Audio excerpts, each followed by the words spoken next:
اعوذ باللہ من الشیطان الرجیم بسم اللہ الرحمن الرحیم اللہم صلی علی سیدنا و مولانا محمد وعلی آل سیدنا و مولانا محمد وبارک وسلم۔ باب نمبر 31، حضرت فتح مسلی رحمۃ اللہ علیہ کے حالات و مناقب۔ تعارف: آپ کا شمار مشائخ کرام میں ہوتا ہے اور آپ کو ذکر الہی سے محبت اور مخلوق سے نفرت تھی۔ منقول ہے کہ کسی نے ایک بزرگ سے کہا کہ فتح مسلی جاہل ہیں۔ انہوں نے جواب دیا کہ جو دنیا کو خیر آباد کہہ دے اس سے زیادہ بڑا عالم کون ہو سکتا ہے۔ حالات: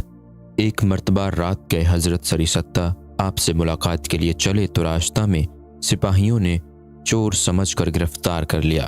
اور صبح کو جب تمام قیدیوں کے قتل کا حکم دیا گیا تو آپ کے نمبر پر جلات نے ہاتھ روک لیا، اور جب اس سے وجہ پوچھی گئی تو اس نے بتایا کہ ایک بوڑھے خدا رسیدہ میرے سامنے کھڑے منع کر رہے ہیں، اور وہ بزرگ حضرت فتح مسلی ہیں۔ چنانچہ آپ کو رہا کر دیا گیا اور آپ فتح مسلی کے ہمراہ چلے گئے۔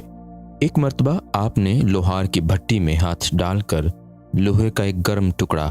ہاتھ میں لے کر فرمایا کہ اس کا نام صدیق ہے، اور آپ نے حضرت علی سے خواب میں نصیحت کرنے کی استدعا کی تو انہوں نے فرمایا کہ یہ نیت ثواب عمرہ کے لیے فقراء کی تواضع احسن ہے، لیکن اس سے زیادہ احسن یہ ہے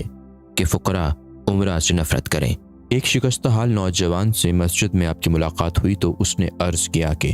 میں ایک مسافر ہوں، اور چونکہ مقیم لوگوں پر مسافر کا حق ہوتا ہے، اس لیے میں یہ کہنے سے حاضر ہوا ہوں کہ کل فلاں مقام پر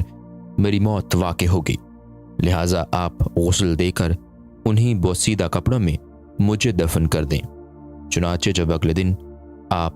وہاں تشریف لے گئے تو اس نوجوان کا انتقال ہو چکا تھا، اور آپ جب اس کی وصیت کے مطابق عمل کر کے قبرستان سے واپس ہونے لگے تو قبر میں سے آواز آئی کہ اے فتح مسلی، اگر مجھے قرب خداوندی حاصل ہو گیا تو میں آپ کو اس کا صلہ دوں گا۔ پھر کہا کہ دنیا میں یوں زندگی بسر کرو کہ حیات ابدی حاصل ہو جائے۔ ایک مرتبہ گرہ اوزاری کرتے کرتے آپ کی آنکھوں سے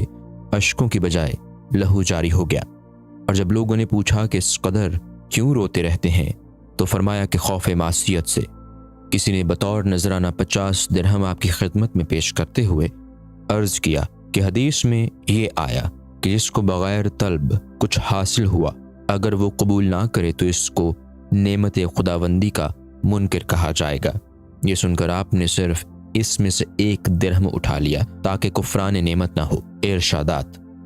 آپ فرمایا کرتے تھے کہ میں نے 30 سال ابدالین سے نیاز حاصل کیا، اور سبھی نے یہ نصیحت کی کہ مخلوق سے کنارہ کشی کرو اور کم کھاؤ، جس طرح مریض پر بلا وجہ کھانا پانی بند کرنے سے موت واقع ہو جاتی ہے، اس طرح علم و حکمت اور مشائخ کی نصیحت کے بغیر قلب مردہ ہو جاتا ہے۔ فرمایا کہ میں نے ایک عیسائی راہب سے پوچھا کہ خدا کا راستہ کون سا ہے؟ اس نے جواب دیا کہ جس طرف تلاش کرو وہی ہے۔